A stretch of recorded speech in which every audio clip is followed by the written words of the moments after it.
বা নোভেলটা কখন লিখছে, প্লেটা কখন লিখছে, কোন ক্লাসিক পিরিয়ড, জিনিসগুলো যারা নতুন বিসিএস দিবেন, যারা 50 বিসিএস এর জন্য প্রিপারেশন নিচ্ছেন বা 50তম বিসিএস এ। টোটাল 200 মার্কের কোশ্চেন ছিল, একদম পিএসসি প্যাটার্নের কোশ্চেন হচ্ছে। আমার আব্বু একটা কথা বলে, সেটা হচ্ছে পুরুষ মানুষের মাথা থাকলেই হবে, চুল দরকার নাই, চুল পরে লাগাই নিয়ে যাবে।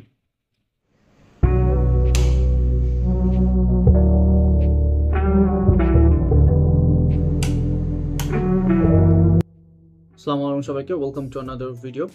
তো আজকে হচ্ছে আমার প্রথম মডেল টেস্ট হবে। আমি বিসিএস কনফিডেন্সে যে মডেল টেস্ট এক্সামিনেশন ব্যাচে ভর্তি হয়েছিলাম, প্রায় 1 বছর হয়ে গেছে, 1 বছরের বেশি টাইম ধরে আমি ওখানে পরীক্ষা দিই। আউটকাম ভালো, খারাপ না।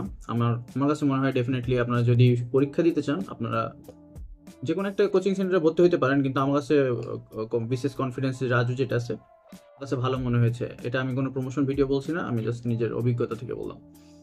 কোশ্চেন প্যাটার্নও ভালো, আপনি চাইলে সেখানে পরীক্ষা দিতে পারেন। শুধুমাত্র পরীক্ষার জন্য আপনি কিন্তু অ্যাডমিট হতেও পারেন। আমি কোনো প্রমোশন ভিডিও বানাচ্ছি না, কিন্তু আগেই বলে দিচ্ছি। আজকে প্রথম এক্সাম, সেটা হচ্ছে পূর্ণাঙ্গ মডেল টেস্টের উপরে। আমরা লাস্ট যে কয়টা পরীক্ষা দিয়েছি সবগুলার একসাথে, মানে বিসিএস এর যে পূর্ণাঙ্গ সিলেবাস আছে ওইটার উপর পরীক্ষা হবে। আজকে থেকে শুরু, প্রতি 3 দিন পর পর হয়তো পরীক্ষাগুলো অনুষ্ঠিত হবে। আমি অফলাইনেই পরীক্ষা দিই, অনলাইনে আমার পরীক্ষা দেওয়ার সুইটেবল মনে হয় না, কারণ অনলাইনে আমি অলরেডি লাইভ এমসিকিউতে পরীক্ষা দিই, ওটা মোটামুটি ভালো, খারাপ না। আমার কাছে লাইভ এমসিকিউ এক্সাম খুবই ভালো লাগে, কারণ লাইভ এমসিকিউ এক্সামগুলোতে আমি চাইলেই কিন্তু ভালোভাবে পরীক্ষা দিতে পারি, ভালোভাবে চাইলে ফোকাসের সাথে পরীক্ষা দিতে পারবি। আরেকটা বিষয় হচ্ছে লাইভ এমসিকিউতে, এটা কিন্তু প্রমোশন কোনো ভিডিও না, আমি জাস্ট আপনাদের জানানোর জন্য বলতেছি। সেটা হচ্ছে এই যে এটার মাধ্যমে কিন্তু চাইলে আপনারা কিন্তু লাইভ এমসিকিউতে পরীক্ষা দিতে পারবেন। আপনারা চাইলে কিন্তু 200 মার্কের এক্সাম আপনারা কিন্তু ওএমআর শিটের মাধ্যমে কিন্তু লাইভ এমসিকিউ দিতে পারবেন। তো এটা ভালো একটা করছে, ভালো একটা ফিচার নিয়ে এসছে, আমার কাছে মনে হয় খুবই ভালো একটা ফিচার এটা। তো শেষ মুহূর্তের প্রস্তুতির জন্য আমার কাছে মনে হয় যে হচ্ছে নিজেকে সুস্থ রাখা প্রথম একটা জিনিস। আর একটা হচ্ছে আপনারা যারা ব্যাচেলার থাকেন তাদের হচ্ছে খাওয়া দাওয়াটা ঠিক রাখবেন। খাওয়া দাওয়া ঠিক রাখা খুবই ইম্পর্টেন্ট, কারণ হচ্ছে আপনি যদি সুস্থ না থাকেন তাহলে হচ্ছে আপনি কিন্তু পড়তেও পারবেন না, আপনি নতুন কিছু ভাবতে পারবেন না, ফোকাস ঠিক রাখতে পারবেন না। আর মাঝে মাঝে একটু বাইরে বের হওয়ার ট্রাই করবেন, কারণ রুমের ভিতর থাকলে, আমি তো সারাদিন রুমের ভিতর থাকি, মাঝে মাঝে বের হই সন্ধ্যাবেলার দিকে অথবা সকালের দিকে একটু বের হয়ে একটু ঘোরাফেরা করে তারপরে আসি। কারণ কি, আমার সারাদিন ঘরের ভিতর থাকলে একটা একঘেয়েমিতে চলে আসে, একটু শরীরের ভিতরে একটু অন্যরকম ফিল হয়। এটা সবার ক্ষেত্রে সেম, আমার কাছে মনে হয় এটা হিউম্যান বডি। একটু বাইরে ঘোরা, একটু হাওয়া বাতাস লাগালে আমার মনে হয় একটু আলাদা ফিল আসে। নতুন করে কোনো কিছু পড়ার দরকার নেই, নতুন কিছু পড়বেন শুধুমাত্র সাম্প্রতিক যে বিষয়গুলো আছে। আরেকটা বিষয় সালগুলা আর নতুন নতুন যে কারেন্ট অ্যাফেয়ার্স আছে সেগুলো হচ্ছে আপডেট রাখার ট্রাই করবো। আমি সকালবেলা উঠে প্রথমে নিউজ দেখি, প্রথমে কিছু বাংলাদেশের যত নিউজ আছে সবগুলো দেখার ট্রাই করি। আর হচ্ছে আপনারা যদি লাইভ এমসিকিউ সাবস্ক্রিপশন নিয়ে থাকেন তাহলে ওখানে প্রতি মাসে একটা করে তাদের কারেন্ট অ্যাফেয়ার্সের মতোই তারা করে, কারেন্ট, ওটা বলে কারেন্ট নিউজ অথবা কারেন্ট অ্যাফেয়ার্স অথবা কিছু একটা, এটা পড়া ট্রাই করবেন। আর যদি কারেন্ট অ্যাফেয়ার্স পড়ে থাকেন তাহলে তো কোনো সমস্যা নেই, আপনার কারেন্ট অ্যাফেয়ার্স পড়বেন প্রতিনিয়ত। আর একটা বিষয়, আমি একটা জিনিস ট্রাই করি, আমি তো অনলাইন বেসড, আমি ডিজিটালি পড়ার ট্রাই করি। আমার ট্যাব আছে, যাদের ট্যাব নাই, পিসি আছে, পিসিতেও পড়তে পারেন, কিন্তু আমার কাছে বেশি সুইটেবল লাগে হচ্ছে ট্যাবে। ট্যাবে আপনি যদি পিডিএফ গুলো পড়তে পারেন, আমার মনে হয় অনেক গুছানো ভাবে আপনি পড়তে পারবেন।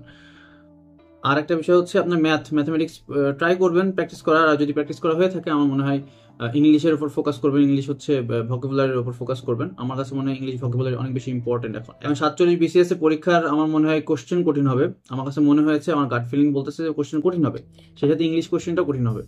আমি জানি না, কিন্তু আমার মনে হচ্ছে যে ইংলিশ কোশ্চেনটা কঠিন হবে। ইংলিশ সাহিত্যটা ভালোভাবে পড়া ট্রাই করবেন। আমি ইংলিশ সাহিত্যের জন্য জাস্ট একটা বই পড়ি, আমি ইংলিশ সাহিত্যের জন্য এই বইটা পড়ি, এটা হচ্ছে বিসিএস কনফিডেন্স এর পাবলিকেশনেরই আর কি। এটাই পড়া ট্রাই করি, এটা পড়লে হবে। আর একটা বই আছে, ওইটাও পড়তে পারেন, সেমই কাছাকাছি নিউজ। আমার কাছে আমি এই বইটা বেশি রিলেটেবল মনে করি। আর যেই জিনিসগুলো আমার মনে থাকে না, আমি যে স্টিকি নোটের মাধ্যমে লিখে রাখি সবগুলো। অনেক ময়লা হয়ে গেছে, কারণ এটা অনেক আগে লেখা, প্রায় 4-5 মাস আগে হয়তো লিখছিলাম। এই যে এখানে একজনের জিবি শাওয়ের হচ্ছে একটা দেওয়া আছে, উক্তি দেওয়া আছে, তারপর হচ্ছে এখানে আরো কয়েকটা উক্তি দেওয়া আছে। এগুলো সবগুলো কিন্তু হচ্ছে আপনার করা, ঠিক আছে? এগুলো কিন্তু সবগুলো আপনার হচ্ছে ইংলিশ লিটারেচারের। আর এইগুলো যেগুলো দেখতে পাচ্ছেন, এগুলো হচ্ছে ফ্ল্যাশ কার্ড বানানো আমার নিজের। আপনি এই ফ্ল্যাশ কার্ড বানিয়ে কিন্তু পড়তে পারেন। যারা নতুন বিসিএস দিতে যাচ্ছেন বা নতুন পড়া শুরু করতে যাচ্ছেন, তারা কিন্তু হচ্ছে এইভাবে আপনারা পড়তে পারেন, তাহলে আপনাদের জন্য অনেক ইজিভাবে মনে রাখতে পারবেন। এই যে এখানে আমি কুইন এলিজাবেথ থেকে শুরু করে সবগুলো কিন্তু ফ্ল্যাশ কার্ড বানিয়ে রেখেছি। এখানে আমি চাইলে একবার রিভাইজ করলে একবার জাস্ট উল্টাবো, জাস্ট করবো। এভাবে কিন্তু আমার মনে রাখতে পারি, আমি আমার মনে রেখেছিও এভাবেই। আমার মনে হয় আপনাদেরও কাজে দিবে এটা। এই টেকনিকটা আপনি ফলো করবেন, তাহলে আমার মনে হয় আপনারা ভালোভাবে মনে রাখতে পারবেন। বিশেষ করে এই সাহিত্য পাঠ বা মনে করেন হচ্ছে যেই ইংলিশ পার্টটা আছে। তো এইটা খুবই মানে কনফিউজিং মানে থাকে যে কে কোনটা লিখছে, কে কার কোন সালে কোন মানে কোন সময়ে তার হচ্ছে কাব্যগ্রন্থটা লেখা, বা নোভেলটা কখন লিখছে, প্লেটা কখন লিখছে, কোন ক্লাসিক পিরিয়ড, কোন পিরিয়ডে সে লিখছে, কোন কি পিরিয়ডে সে হচ্ছে কবি ছিল, কোন পিরিয়ডে সাহিত্যিক ছিল।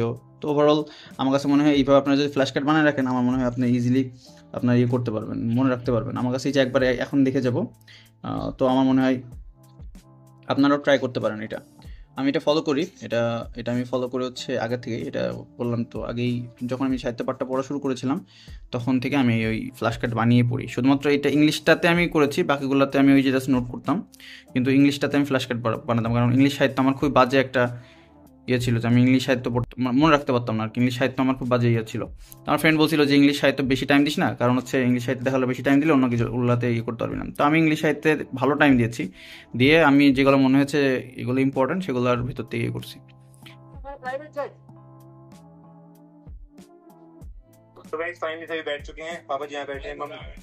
আমি এনাদের ভিডিও দেখি হচ্ছে করোনা টাইম থেকে, বলতে গেলে 2020 অথবা 21 থেকে। আমি আমার প্রিভিয়াস ভিডিওতে 3-4 বছরের আগের ভিডিওতে আমি এদের ভিডিও দেখিয়েছি, স্টিল না এদের ভিডিও দেখি। তখন মনে হয় 2 মিলিয়ন আর 3-4 মিলিয়ন সাবস্ক্রাইবার ছিল, এখন 35 মিলিয়ন সাবস্ক্রাইবার।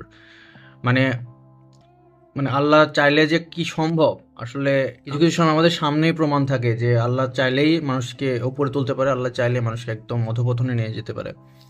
তো এদের ফ্যামিলিটা দেখি আমি, এই যে সৌরভ যোশী ব্লগ, এটা যদি আপনারা এদের চ্যানেলটা যদি ফলো করেন, যদি যারা জানেন তারা জানেন আসলে এরা কিভাবে মানে একদম নিচ থেকে উপরে উঠছে। খুবই নিডি ফ্যামিলি ছিল, খুবই নিডি ফ্যামিলি ছিল, এখন নিজের প্রাইভেট জেটে করে ঘুরতে যাচ্ছে। 35 মিলিয়ন সাবস্ক্রাইবার, মানে প্রতি মাসে তার ইনকাম হচ্ছে, মান্থলি ইনকাম 1 কোটি টাকার উপরে ইউটিউব থেকেই দেয়। আদার্স যেগুলো আছে সেগুলো তো আর বাদই দিলাম। ইউটিউব থেকে যদি সে হচ্ছে প্রতি মাসে ভিডিও বানায়, প্রতিদিন ভিডিও বানায়, 40 মিলিয়ন, 40 না 400 মিলিয়ন বোধহয় ভিউ হয়। তো 400 মিলিয়ন ভিউ মানে প্রায় 1 কোটি টাকার কাছাকাছি, আরও বেশি হবে তো বাংলাদেশি টাকাতে। তো এটাই বলতেছিলাম যে আল্লাহ চাইলে সব কিছু সম্ভব, আপনি জাস্ট স্ট্রাগল করতে হবে। এই যে এই সৌরভ যোশী যে এ প্রচুর স্ট্রাগল করছে লাইফে, তো তারপরে এত আসছে। আমি ভিডিও দেখছিলাম, আমি একদম ফার্স্ট থেকে বলতে গেলে ওর ভিডিওগুলো ফলো করি, মানে যখন থেকে ভাইরাল হয়েছে তারপর থেকেই দেখি। এই সৌরভ যোশীর আগেও একটা চ্যানেল ছিল, সেই সৌরভ যোশী আর্টস মেবি, হ্যাঁ ওইটা দেখতাম, দেখে মাঝে মাঝে আর্ট করা ট্রাই করতাম, কিন্তু পরে দেখলাম যে আর্ট আমার জন্য না। তো তারপরে এই ভ্লগ দেখা শুরু করলাম, তখন বুঝলাম যে আসলে মানুষের গ্রোথটা কত হতে পারে, কত রকম হতে পারে, আল্লাহ চাইলে সব সম্ভব। তো আপনারা কিন্তু ফ্ল্যাশ কার্ড বানিয়ে কিন্তু আপনি পড়তে পারেন। আমার মনে হয় ফ্ল্যাশ কার্ড বানিয়ে পড়লে অনেক ইজিভাবে মনে রাখা যায় জিনিসগুলো। যারা নতুন বিসিএস দিবেন, যারা 50 বিসিএস এর জন্য প্রিপারেশন নিচ্ছেন, বা 50তম বিসিএস এর ফার্স্ট টাইম হচ্ছে আপনারা ট্রাই করবেন, আমার মনে হয় আপনি এই টেকনিকটা ফলো করতে পারেন। যে ফ্ল্যাশ কার্ড বানিয়ে রাখবেন, ছোটো ছোটো করে স্টিকি নোটের মাধ্যমে লিখে রাখবেন, যাতে করে আপনার সামনেই থাকে। প্লাস হচ্ছে আপনি যখন ইচ্ছা তখন একবার করে উল্টায় আপনি ইয়ে করে নিতে পারেন। আরেকটা আছে, অনলাইনে আপনি ফ্ল্যাশ কার্ড বানিয়ে রাখতে পারেন, কিন্তু অনলাইনে আমার কাছে মনে হয় না, অনলাইনের থেকে অফলাইনটা বেশি ইম্পর্টেন্ট, কারণ আপনি লিখবেন, ওটা নিয়ে একটু গবেষণা করবেন, আমার মনে হয় ওইটা অনেক বেশি মনে রাখতে পারবেন। আর অনলাইনে আপনি চাইলে একটা ওয়েবসাইট আছে, আমি আপনাদের পরে হয়তো শেয়ার করে দেবো, ওই ওয়েবসাইটে আপনি চাইলে অনলাইনেও আপনি হচ্ছে ইয়ে করতে পারবেন, অনলাইনেও আপনি হচ্ছে ফ্ল্যাশ কার্ড বানিয়ে দেখতে পারবেন। যাদের অনলাইনের ওপর বা ডিজিটালি যাদের ইয়ে আছে তাদের জন্য আমার মনে হয় অনলাইনে করা বেটার। আর আমার কাছে মনে হয় যে হচ্ছে যারা ফ্ল্যাশ কার্ড বানাইতে না পারেন বা একেবারে যদি না পারেন তাহলে নোট করেন। আর যদি ফ্ল্যাশ কার্ড বানিয়ে আপনি পড়তে মজা লাগে তাহলে আপনার ফ্ল্যাশ কার্ড বানিয়ে, বিশেষ করে সাহিত্য পাঠ, বাংলা সাহিত্য পাঠ, সালগুলো এগুলো মনে রাখতে পারেন। আর আমি এই ট্যাবটা কিনেছিলাম হচ্ছে ইঞ্জিনিয়ারিং পিডিএফ পড়ার জন্য। এটা আমার ভ্যালু ফর মানি ছিল, কারণ আমার মনে আছে যে আমি পিডিএফ পড়তে পারতাম না, তো তার জন্য হচ্ছে এইটা কিনেছিলাম। তখন খুব কম দামে কিনেছিলাম, এখন একটু হয়তো দাম বেশি আছে। তো এখন পর্যন্ত আমার এটা কাজে দিচ্ছে, আমার ফিউচারে হয়তো যতদিন পর্যন্ত আছে কাজে দিবে। আর না হলে আমার একটা ট্যাব নেওয়া লাগবে, কারণ ট্যাব খুবই ইম্পর্টেন্ট, বিশেষ করে স্টুডেন্ট লাইফে বলেন বা চাকরি লাইফের ক্ষেত্রে ট্যাবটা অন দ্য গো আপনি পড়তে পারেন আর কি। এটাই মোটামুটি রেডি হয়ে গেছে। আজকে দুপুরে খাচ্ছি মাছ ভাজি আর ভাত। আজকে সন্ধ্যাবেলার একটা প্ল্যান আছে, যদি সেটা এক্সিকিউট করতে পারি নেক্সট ভিডিওতে দেখতে পারবেন। তো এর খাওয়া দাওয়াটা করবো, করার পর ব্যাংকে যাবো, একটু ব্যাংকে একটা টাকা ডিপোজিট করতে হবে, করার পর পরীক্ষার জন্য রওনা দেবো। এখন বাজে হচ্ছে 12:30।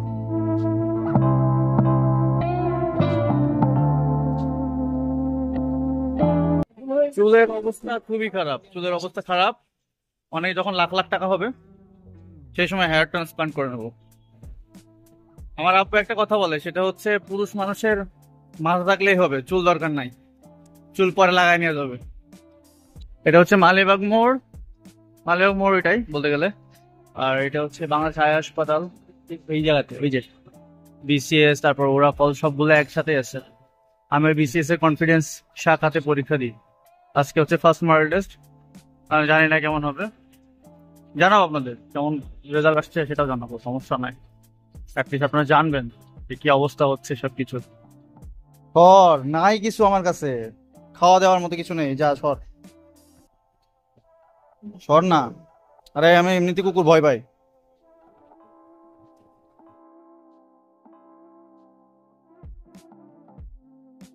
পরীক্ষা মাত্র শেষ করলাম। টোটাল 200 মার্কের কোশ্চেন ছিল, একদম পিএসসি প্যাটার্নের কোশ্চেন হচ্ছে। কোশ্চেন একদম পিএসসি প্যাটার্নই ছিল। আর আমি 143টা দাগিয়েছি, মানে একবারে 143টা দাগিয়েছি। এর ভিতরে কোনো কনফিউশন কোনো কিছু করি নাই। সামনে যেটা পেরেছি 143টা দাগানো হয়েছে, আমি পরে গুনে দেখলাম। সেকেন্ড টাইম আর হচ্ছে ভেবে আবার দাগাই নাই। তো আজকে ভিডিওটা এই পর্যন্তই, দেখা হচ্ছে কালকে। ততক্ষণ পর্যন্ত ভালো থাকুন, সুস্থ থাকুন, টেক কেয়ার, আসসালামু আলাইকুম।